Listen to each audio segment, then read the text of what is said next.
एक छोटे से गांव में तालाब के किनारे दो बहनें रहती थीं। बड़ी बहन सीमा का पति काफी समय से बीमार था।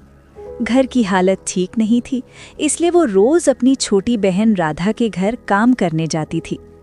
राधा की शादी एक धनी व्यापारी से हुई थी। उसके घर में किसी चीज की कमी नहीं थी, लेकिन उसका स्वभाव बहुत कंजूस और स्वार्थी था। हर सुबह सीमा जल्दी जल्दी अपने घर का सारा काम निपटाती और फिर राधा के घर की ओर निकल पड़ती ताकि कुछ मेहनत करके अपने घर का गुजारा कर सके। अरे दीदी, आज फिर तुम्हें देर हो गई। सुबह सुबह इतने बड़े घर का काम पड़ा रहता है और तुम आराम से घर पर बैठी रहती हो। थोड़ा जल्दी आना चाहिए था। खैर, अब आ ही दी हूँ तो चलो काम में लग जाओ। माफ करना बहन, मेरा छोटू रात भर पेट दर्द से रोता रहा, इसलिए देर हो गई। मैं जल्दी जल्दी सब काम कर दूंगी। ठीक है, चलो पहले आंगन और बरामदे को अच्छे से साफ कर दो। घर बिल्कुल चमकना चाहिए। उसके बाद रसोई में जाकर सारे बर्तन धो देना। और हाँ, काम बिल्कुल ठीक से होना चाहिए। सीमा तुरंत काम में लग जाती है। सबसे पहले राधा के घर का आंगन, बरामदा और सारे कमरों में झाड़ू पोंछा करती है। वो एक एक कोना अच्छे से साफ करती है। फिर बर्तन धोने बैठ जाती है। उधर राधा आराम से बैठकर चाय पीती रहती है। अच्छा सुनो, सारे काम तो तुमने कर ही दिए हैं। अब ये चावल रखे हैं, इनमें से अच्छे दाने अलग कर दो। टूटे हुए चावल और कचरा अलग कर देना। मेरे घर में सिर्फ अच्छे चावल ही बनते हैं, समझी? और फिर जल्दी से रसोई में जाकर दोपहर का खाना भी बना देना। सीमा चुपचाप बैठकर चावल साफ करने लगती है। फिर रसोई में जाकर खाना बनाने लगती है। वो अपने मन में सोच रही होती है कि राधा ने कहा था कि वो पैसे तो नहीं देगी, लेकिन रोज के काम के बदले अनाज देगी। सीमा को उम्मीद थी कि इन चावलों में से उसे भी थोड़ा अच्छा हिस्सा मिलेगा। राधा, जैसा तुमने कहा था, मैंने अच्छे चावल और टूटे हुए चावल अलग अलग कर दिए हैं। तुम देख लो। सारे काम खत्म करने के बाद सीमा अपने घर लौटने लगती है। तभी राधा उसे आवाज देकर रोक लेती है। रुको दीदी, ये लो ये टूटे हुए चावल। मेरे घर में तो कोई इन्हें नहीं खाता, इसलिए तुम ही ले जाओ। तुम्हारे घर में तो ये आराम से सब खा लेंगे। राधा टूटे फूटे दानों वाला थोड़ा सा चावल एक थैली में डालकर सीमा को थमा देती है। सीमा बिना कुछ कहे चावल ले लेती है और घर की ओर चल पड़ती है। उसकी आंखों में आंसू होते हैं, लेकिन होठों पर एक भी शिकायत नहीं आती, क्योंकि वो जानती थी कि उसकी मजबूरी और गरीबी में यही चावल भी उसके लिए बहुत कीमती है। सीमा घर जाकर वही चावल बनाती है और अपने पति व बच्चे को खिला देती है। अगली सुबह फिर वही सिलसिला शुरू हो जाता है। सुबह सुबह सीमा दरवाजे पर दस्तक देती है। अरे दीदी, आज तो जल्दी आ गई। अच्छा हुआ। सुनो, आज मेरा मछली खाने का बहुत मन है। तुम जल्दी से झाड़ू पोछा कर लो, बर्तन धो लो और फिर रसोई में जाकर मछली बना देना। लेकिन हाँ, मसाला अच्छे से पीसना। मछली बिल्कुल स्वादिष्ट होनी चाहिए। मेरे पति को बढ़िया खाना पसंद है। ठीक है बहन, जैसा तुम कहो। मैं जल्दी से काम खत्म करके मछली बना देती हूँ। सीमा चुपचाप झाड़ू पोछा करने लगती है, फिर बर्तन धोती है और आखिर में बैठकर मछली पकाने लगती है। वो आज भी मन ही मन सोच रही होती है कि उसके बेटे छोटू को ये मछली बहुत पसंद है। सीमा मसाले कूटती है, प्याज लहसुन का तड़का लगाती है, फिर मछली तलकर बड़ी मेहनत से स्वादिष्ट करी तैयार करती है। पूरे घर में खुशबू फैल जाती है। राधा आकर देखती है। वाह, आज तो बहुत अच्छी खुशबू आ रही है। लगता है खाना बढ़िया बना है। आज तो उन्हें बहुत मजा आएगा। तुमने आज काफी मेहनत की है। राधा और उसका पति आराम से बैठकर मछली खाने लगते हैं। सीमा की आंखों में हल्की सी उम्मीद झलक रही थी कि शायद आज राधा उसे भी थोड़ी सी मछली दे दे ताकि वो अपने बेटे के लिए ले जा सके। शाम को सीमा अपना काम पूरा करके घर जाने लगती है। तभी राधा उसे रोकती है। रुको दीदी, आज तुम्हारे लिए भी कुछ है। ये लो, कल रात का बचा हुआ चावल और सब्जी रखी थी। इसे घर ले जाकर गर्म करके खा लेना। सीमा बिना कोई शिकायत किए बासी चावल और खराब हो चुकी सब्जी की थैली उठा लेती है और अपने घर की ओर चल पड़ती है। दिन पर दिन ऐसे ही बीतते गए। सीमा हर सुबह राधा के घर काम करने जाती और लौटते समय राधा उसे कुछ न कुछ बासी या खराब खाना देकर भेज देती। एक दिन राधा ने कहा, सुनो दीदी, कल तुम सुबह सुबह जल्दी आ जाना। मेरे पति को व्यापार में बहुत बड़ा फायदा हुआ है, इसलिए घर में पूजा का बड़ा आयोजन रखा है। बहुत सारे मेहमान आएंगे और ढेर सारी मिठाइयाँ व पकवान बनेंगे। समझी ना, मुझे तुम्हारी पूरी मदद चाहिए। ठीक है बहन, जैसा तुम कहो। मैं कल सुबह जल्दी आ जाऊंगी और पूरा काम मेहनत से करूंगी। अगली सुबह सीमा जल्दी उठकर अपने घर का सारा काम निपटाकर निकल रही थी कि तभी उसका बेटा बाहर आ गया। माँ, आज तुम इतनी सुबह सुबह कहाँ जा रही हो? मौसी के घर तो तुम रोज बाद में जाती हो, फिर आज इतनी जल्दी क्यों? सीमा ने प्यार से कहा। बेटा, आज तेरे मौसी के घर बड़ा आयोजन है। तेरे मौसा को व्यापार में बहुत लाभ हुआ है, इसलिए वहाँ पूजा रखी गई है। बहुत सारे मेहमान आएंगे और ढेर सारी मिठाइयाँ और पकवान बनेंगे, इसलिए मुझे आज जल्दी जाना पड़ रहा है। माँ, इतने सारे लोग आ रहे हैं तो मौसी ने मुझे भी बुलाया होगा ना? तुम मुझे साथ क्यों नहीं ले जा रही हो? अरे बेटा, तेरे पिताजी की तबीयत ठीक नहीं है। अगर तू मेरे साथ चला जाएगा तो वो घर पर अकेले रह जाएंगे। ठीक है माँ, आज मौसी के घर मिठाइयाँ बनेंगी, वो हमारे लिए भी देंगी ना? तुम लेकर आना माँ, मैं इंतजार करूँगा, तुम जल्दी आना। हाँ बेटा, तू अच्छे से रहना, मैं काम करके जल्दी लौट आऊंगी। और सुन, अपने पिताजी का ध्यान रखना। उनकी दवाइयाँ खिड़की के पास रखी हैं, समय पर दे देना। सीमा अपने बेटे को समझाकर वहां से निकल जाती है। उसके मन में ये बात चल रही थी कि उसकी बहन ने पूरे गांव को बुलाया, लेकिन उसे एक बार भी नहीं कहा कि वो अपने बेटे को साथ ले आए। राधा के आंगन में खूब चहल पहल थी। बड़े बड़े बर्तन सज चुके थे, हलवाई भी आ चुके थे और तरह तरह के पकवान बन रहे थे। केसर बादाम की खीर, पूड़ी, कचौड़ी, पुलाव और मिठाइयों की खुशबू पूरे घर में फैल रही थी। पूरा घर मानो स्वाद की महक से भर गया था। अरे, तुम आ गई? चलो अब जल्दी जल्दी काम शुरू करो। देख नहीं रही हो, हलवाई आ चुके हैं और पकवान बन रहे हैं। मुझे सारे बर्तन साफ चाहिए और वहाँ कोने में जो पत्तल रखी हैं उन्हें भी गिनकर ठीक से जमा दो। आज हमारे घर बहुत मेहमान आने वाले हैं, कोई कमी नहीं रहनी चाहिए। सबसे पहले घर के बाहर झाड़ू लगाओ, फिर जहाँ पूजा होगी वहाँ साफ सफाई करो और उसके बाद पूरा घर अच्छे से चमका देना। ठीक है बहन, मैं सब कर दूंगी, तुम चिंता मत करो। तुम्हें आज शिकायत का कोई मौका नहीं मिलेगा। सीमा जल्दी जल्दी सारे काम में लग गई। उसने एक एक कोना साफ किया। धीरे धीरे पूजा का समय भी आ गया। राधा सज धज कर अपने पति के साथ पूजा स्थान पर आकर बैठ गई। उसके चेहरे पर सुकून था और गहनों की चमक साफ छलक रही थी। गांव के प्रसिद्ध पुजारी को बुलाया गया था। पूरे विधि विधान से पूजा होने लगी। सारे मेहमान भी वहीं बैठे थे। कुछ समय बाद पूजा समाप्त हुई। फिर मेहमानों को बैठाकर पत्तलों में भोजन परोसा गया। पूरा गांव राधा के आंगन में स्वादिष्ट खाने का आनंद ले रहा था। खीर की खुशबू, मिठाइयों का स्वाद और पकवानों की रौनक चारों ओर फैल गई थी। हर कोई खाने की तारीफ कर रहा था। धीरे धीरे सभी मेहमान भोजन करके अपने अपने घर चले गए। अब घर में शांति हो गई थी, लेकिन अभी भी बहुत सारे पकवान और मिठाइयाँ बची हुई थीं।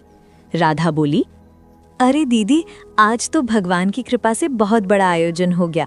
इतने सारे पकवान बने और इतने मेहमान आए, लेकिन देखो अभी भी कितनी मिठाइयाँ और खाने की चीज़ें बची हुई हैं।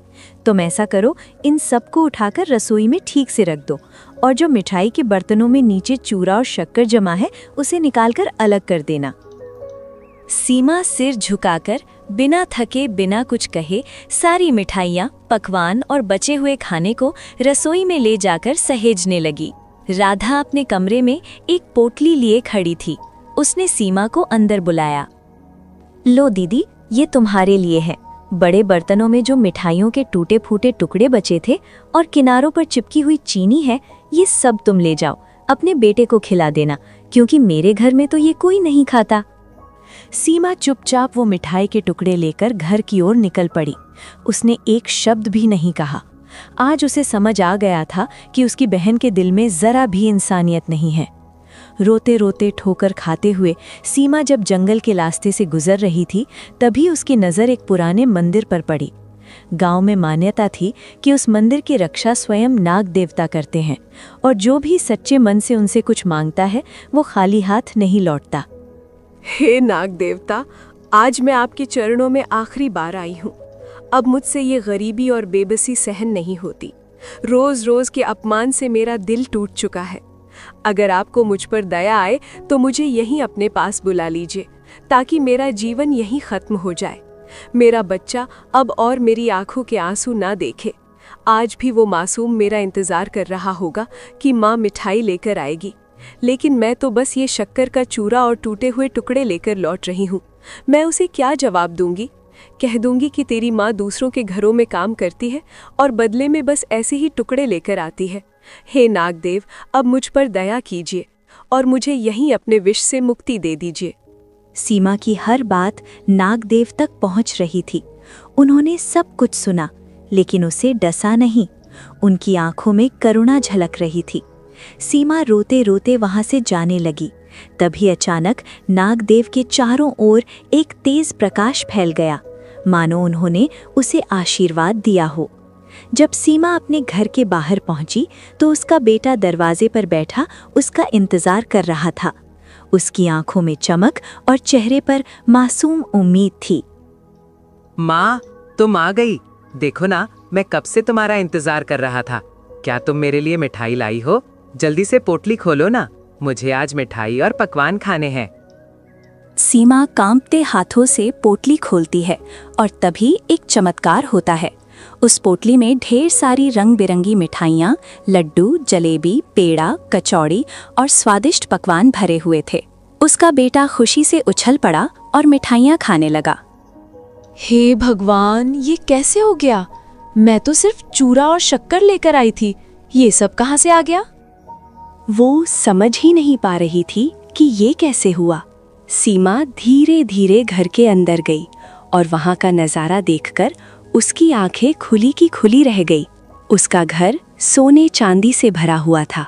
इतना ही नहीं, उसका बीमार पति जो महीनों से बिस्तर पर पड़ा था, अचानक उठकर खड़ा हो जाता है। उसके चेहरे पर चमक और शरीर में नई ताकत थी। हे भगवान, ये कैसा चमत्कार है? ये सारा घर सोने चांदी और हीरे जवाहरात से कैसे भर गया? और आप भी ठीक हो गए, अपने पैरों पर खड़े हैं? उसका पति हैरानी से बोला, अरे सीमा, ये सब क्या हो गया? मैं तो उठ भी नहीं पाता था और आज मुझे बिल्कुल ठीक लग रहा है। और इतना धन हमारे घर में कहाँ से आ गया? उसका बेटा भी मासूमियत से सवाल पर सवाल करने लगा। तब सीमा ने अपने पति और बेटे को सारी बात बता दी। ये सब नागदेव की कृपा है। मैं तो राधा के घर से सिर्फ शक्कर और चूड़ा लेकर निकली थी। रास्ते में मंदिर में रुक गई और अपनी सारी पीड़ा उन्हें बता दी। मैंने तो उनसे यही कहा था कि अब मुझसे ये जीवन नहीं संभलता, लेकिन उन्होंने मुझे मारा नहीं, बल्कि मेरी पुकार सुन ली। देखो, उनकी कृपा से आज हमारा जीवन बदल गया। उस दिन के बाद सब कुछ बदल गया। जो परिवार पहले गरीबी और दुख में जी रहा था, अब उसका जीवन खुशियों से भर गया था। अगले ही दिन सीमा अपने परिवार के साथ गांव में बने एक नए, सुंदर और बड़े घर में रहने चली गई। 3 दिन बीत गए। अब सीमा अपने नए घर में सुख और शांति से रह रही थी। उसके चेहरे पर अब चिंता नहीं, बल्कि संतोष और खुशी झलक रही थी। उसका पति भी पूरी तरह ठीक होकर फिर से अपना काम संभालने लगा।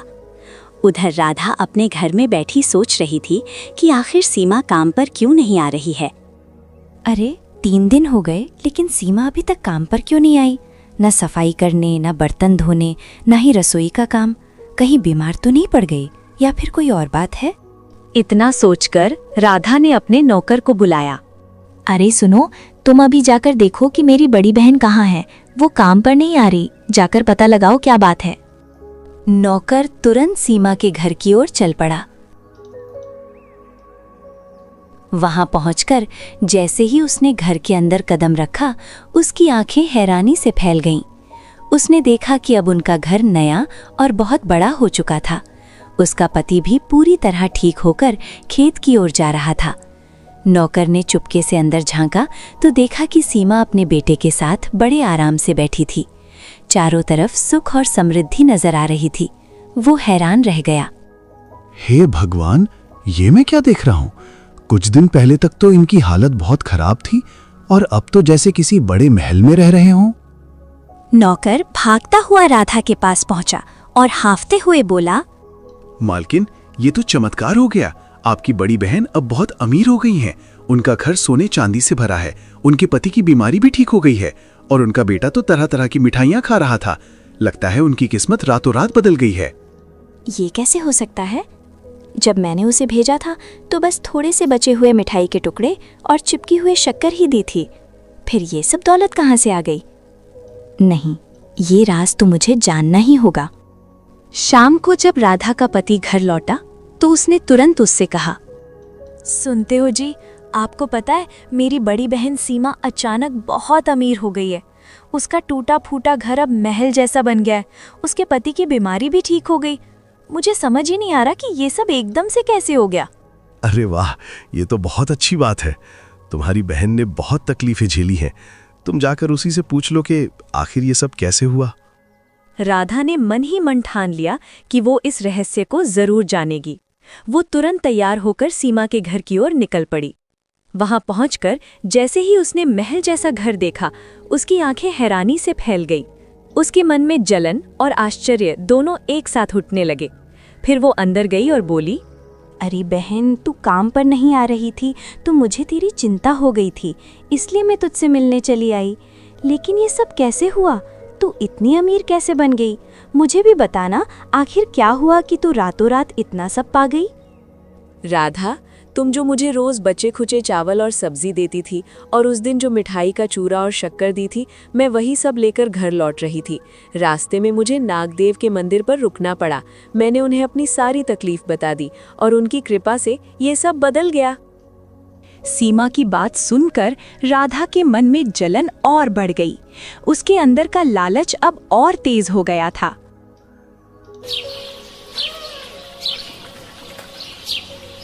अगले ही दिन उसने ठान लिया कि उसे अपने बहन से भी ज्यादा अमीर बनना है।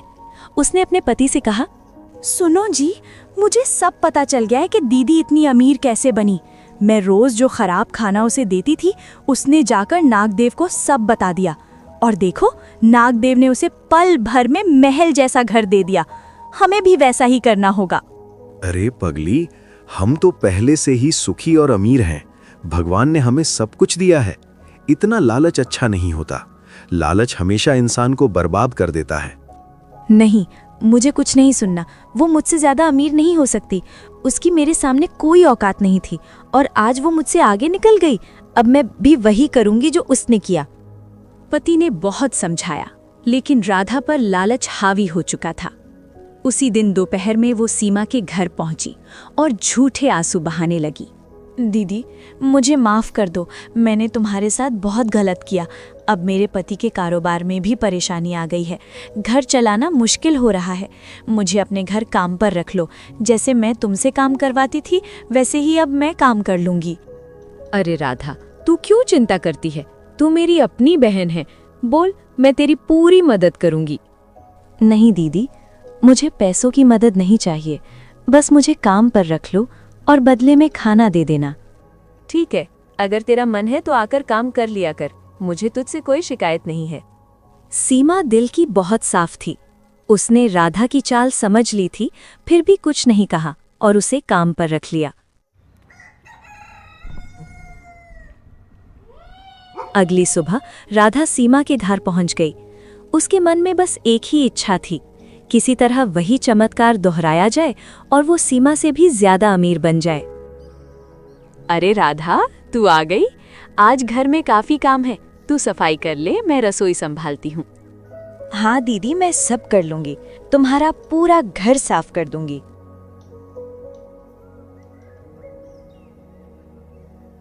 दिन भर काम करने के बाद जब शाम को घर लौटने का समय आया, तब सीमा ने राधा के लिए अच्छे अच्छे पकवान और मिठाइयाँ एक थैले में रखकर दी। ले राधा, ये ताज़ा गरम खाना और मिठाइयाँ अपने साथ ले जा। नहीं दीदी, मुझे वही देना जो मैं तुम्हें दिया करती थी। बासी, बचा खुचा और सूखा खाना। मैं तुम्हारा अच्छा खाना नहीं लूंगी। ये सुनकर सीमा चौंक गई, लेकिन राधा अपनी जिद पर अड़ी रही। आखिरकार मजबूरी में सीमा ने उसे बासी खाना ही दे दिया। राधा खुशी खुशी वो बचा खुचा खाना लेकर अपने घर लौट गई। अगले दिन फिर वही हुआ। राधा सुबह काम पर आई, दिन भर काम किया और जब जाने लगी तो सीमा ने फिर से ताज़ा खाना और मिठाइयाँ दी। लेकिन राधा ने फिर मना कर दिया और जबरदस्ती बासी और खराब खाना लेकर चली गई। दिन बीतते गए। राधा रोज काम पर आती और जाते वक्त जिद करके वही बासी खाना लेकर जाती। सीमा अब सोच में पड़ गई थी कि आखिर राधा ऐसा क्यों कर रही है। अब तो कई दिन हो गई दीदी के घर काम करते करते, अब मुझे भी वही करना होगा जो उसने किया था। मैं आज ही मंदिर जाऊंगी और नागदेव से वही कहूंगी जो दीदी ने कहा था, तब मैं उससे भी ज्यादा अमीर बन जाऊंगी। यही सोचते हुए राधा के कदम तेज हो गए। उसका मन लालच से भरा हुआ था। उसे ना अपने पति की बात सुनाई दे रही थी, न घर की चिंता थी। उसके मन में बस एक ही चाह थी, दौलत, सोना और शानो शौकत। इसे लालच में वो मंदिर पहुंच गई और नागदेव के सामने बैठकर जोर जोर से रोने लगी। हे नागदेव, मैं बहुत गरीब हूँ।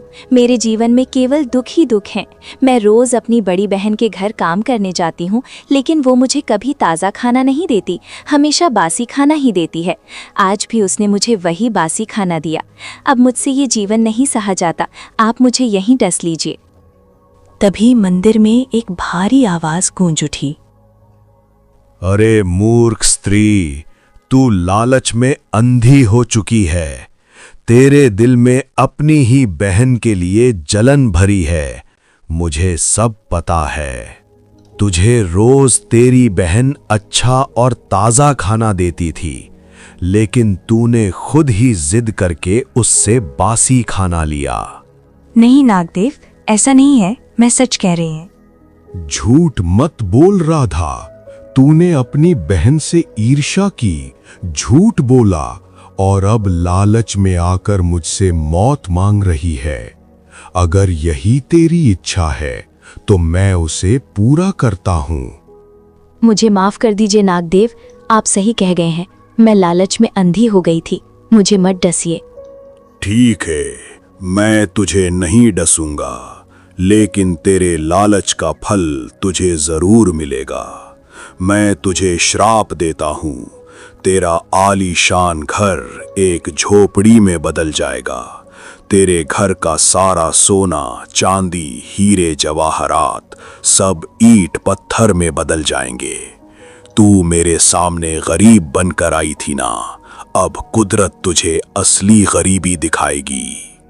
राधा रोती हुई वहां से भागी और अपने घर की ओर दौड़ने लगी। उसके मन में डर और पछतावा दोनों उमड़ रहे थे। जैसे ही वो अपने घर के पास पहुंची, उसकी आंखों से आंसू रुकने का नाम नहीं ले रहे थे। उसने देखा उसका घर अब एक टूटी फूटी झोपड़ी में बदल चुका था। सारे हीरे जवाहरात और धन दौलत ईंट और पत्थर बन चुके थे। उसका पति हैरान होकर बोला, अरे राधा, ये सब क्या हो गया? हमारा घर इस झोपड़ी में कैसे बदल गया? मुझे कुछ समझ नहीं आ रहा। बताओ, तुमने क्या किया है? राधा रोते रोते अपने पति को सारी बातें बता देती है। उसका पति गुस्से में बोला, मैंने कहा था ना राधा, लालच मत करो। आज तुम्हारी इसी लालच ने मेरी जिंदगी भर की मेहनत मिट्टी में मिला दी। तुम्हें अंदाजा भी है कि मैंने कितनी मेहनत की थी? पता नहीं मैंने कौन सा पाप किया था जो मेरी शादी तुम जैसी लालची औरत से हुई। राधा के लालच की वजह से उसका सारा ऐशो आराम, धन दौलत और पति का प्यार सब कुछ छिन गया। इस तरह लालच और जलन में अंधी होकर राधा ने अपने ही हाथों अपनी जिंदगी बर्बाद कर ली।